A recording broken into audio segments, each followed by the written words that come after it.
Hi everyone, and welcome in the Retiro Park of Madrid, Spain. As you can see, the weather is fantastic here. We have great sun, so that's cool. It will be a great photography day. So I wanted to try a little challenge for you here. Do you think it is possible in the Sony ecosystem full frame mirrorless E-mount to find a Transtandard zoom lens with autofocus that can be found like around 250 euro?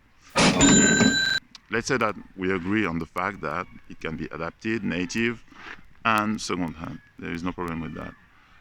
And so I have taken a couple of my lenses just to show you that it is possible to find great lens, that is a great lens here, and at prices that will shock you. You will be shocked by the prices I have found. So stay tuned and I will show you this. Guys, with no further ado, let's see what are the competitors for this challenge. What are those lenses? Okay, shall we? So the first in the stack, that is a Minolta lens for the A-mount system initially. It's 35 to 70, I don't know if you can see that, see? 35 to 70 f4. So what is funny is that it's a bit awkward. I agree, starting at 35 is a bit awkward, especially for a Transtandard zoom lens. Usually we want something like 28 or 24 or whatever in between. But at the end, the telezoom is okay at 70, and it's an f4 lens constant, so that's a great aperture. The second one is also a Minolta lens. Is also starting at 35, but is going up to in tele at 105. So that's nice. The aperture is 3.5 to 4.5. So these two lenses, they have a little problem concerning minimum focus distance, as you have to be like anywhere between 1 meter and 1 meter and a half. So that's that. But for macro, they have a dedicated button here, as you can see, and they are great for macro actually. I have to admit that I use that a lot, especially the 3570 for doing some macro. The next in the series is another Minolta. Oh, what a surprise.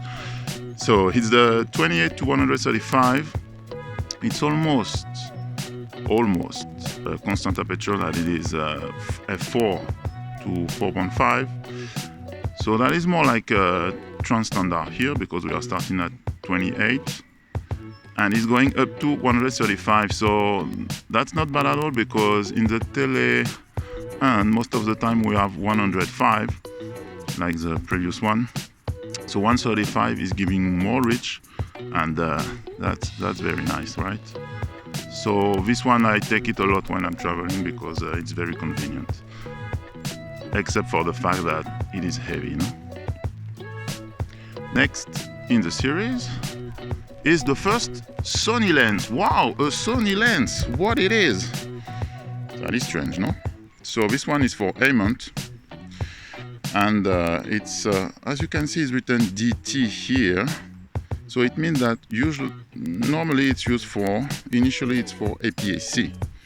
So I have decided to try that on full frame for Sony, and I have to say something is that from 18 to 24, from 18 to 22, you have a lot of vigneting, right?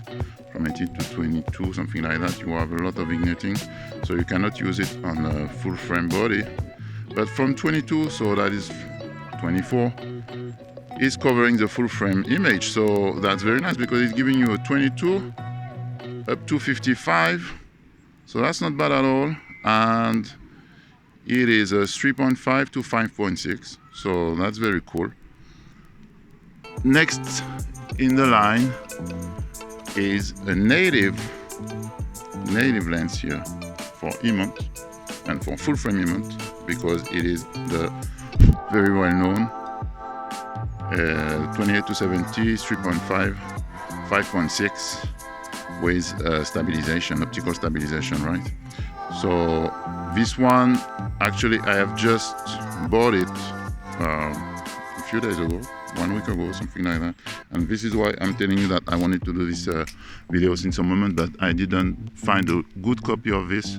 This one is totally brand new, and I had it for a very good deal that I will explain to you in a few moments. And here we have my trusty 2.8. This one is the 25 to 35 f2.8 for A mount, and this one is very good. I mean, it's light. Actually, I think is a bit heavier than the 28 to 75 2.8 from Tamron for E mount, but it's very nice. You have the lock here, so you can block any zoom creep. And here you have your command to put it in autofocus or manual focus. So it's very, very convenient. So let's talk about the prices now. And here you will be blown away. I can tell you, blown away. So this thing, 35 to 70 f4 that I use mainly for macro now. So this one, you can find it anywhere on eBay or any place for around 20 to 30 euros. That's nothing. Okay. This one, yeah, this one has a bit of is the 35 to 105. This one, he has a bit of magic. It has a bit of magic. So how to say that? It's very good for portraiture. You know, it's very, very good for portraiture. I use it sometimes for this, and is very, very sharp. Actually, very, very sharp lens. So you can find this for around, I don't know, anywhere between 60 to 90. 90 would say very north for the price, but yeah, 60 to 70 is okay. If you find it at 90, it's a bit expensive, I think I would say, but still, it's a good price.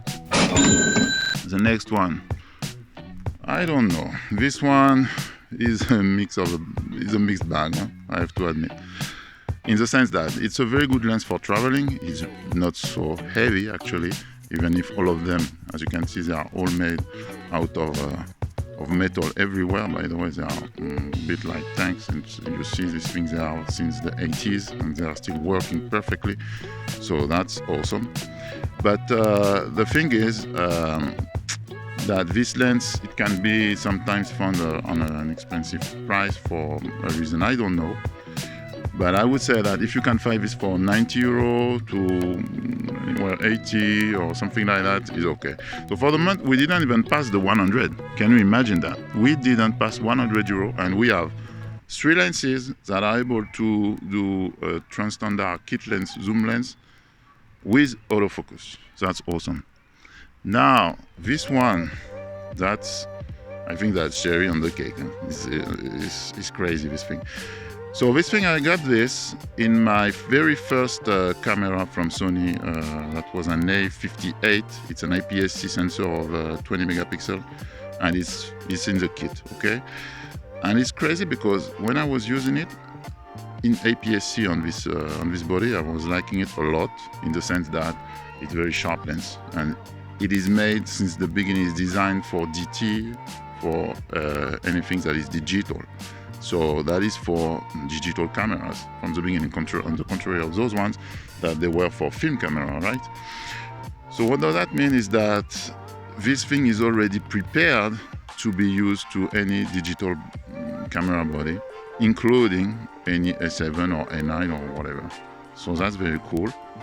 And now that I know, I never used it really on full frame, on Sony full frame, but now that I know that I'm able to use it almost at 24 up to 55, and it's super, it's very light, it's made out of plastic. This thing is plastic until the mount is in plastic also. I can show you this.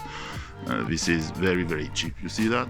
Very, very cheap. It's plastic, but it's rendering very, very well. That's awesome. The hood, on the other hand, the hood I had to buy it afterwards because in the kit lens is not provided. You can focus that, yeah. So in a kit lens it cannot provide that, so that's the problem. You got an MFAF button here, And to be honest, the construction is not bad at all. The construction is not bad at all. I'm not a big fan of the plastic everywhere, so that is for me something that I don't like much. I prefer a lot this type of things here, but okay. And yeah, we will try that because I don't know how it will render against all of these full frame lenses, so I'm curious to know that. Next in the line, so it was the native FE 2870 3.5 5.6. okay, so this lens is made out of plastic too. It's very light too. By default is already for full frame.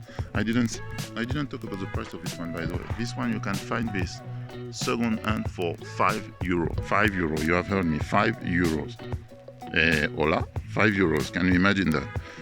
And this thing, I have bought that second hand coming from a kit, but it's totally brand new. He has never been used. Actually, the owner had already his kit lens, so he didn't want that. He had put it in a drawer and it's not moving anywhere. So I have bought that for 120. 120 is very cool. So at the moment, we have 1, 2, 3, 4, 5. We have 5 of this, and the top price was this one at 120. That's awesome. So here is the big guy. So f2.8 2875 perfect Transtandard zoom lens kit is exactly what we want. And yeah, that's that. With all the buttons. It is made of plastic too, but it has also, you know, composite, so that's not bad. The mount is in metal, so you see the difference here. The mount is in metal, so that's nice. And yeah, this guy on the other hand, that is the one that is the most expensive. That's strange because I have bought this many years ago from a dealer in Italy with 1 year of warranty. You know, it was with a warranty. That was very nice. And I have bought that for 220. And nowadays, if you want a copy of this thing that is without any warranty, you will have to pay like 240, 250. So that is the top mark that I have decided for this benchmark. Yes. So let's try this benchmark now. As you can see, I have a brick wall here that is very nice because I have my tripod, so we will be able to do the standard comparison of distortions and things like that, and how is the sharpness, and so on. So that's nice. And then of course we have great landscape here, so we will find a spot where we'll be able to take good pictures with these lenses. So let's do this.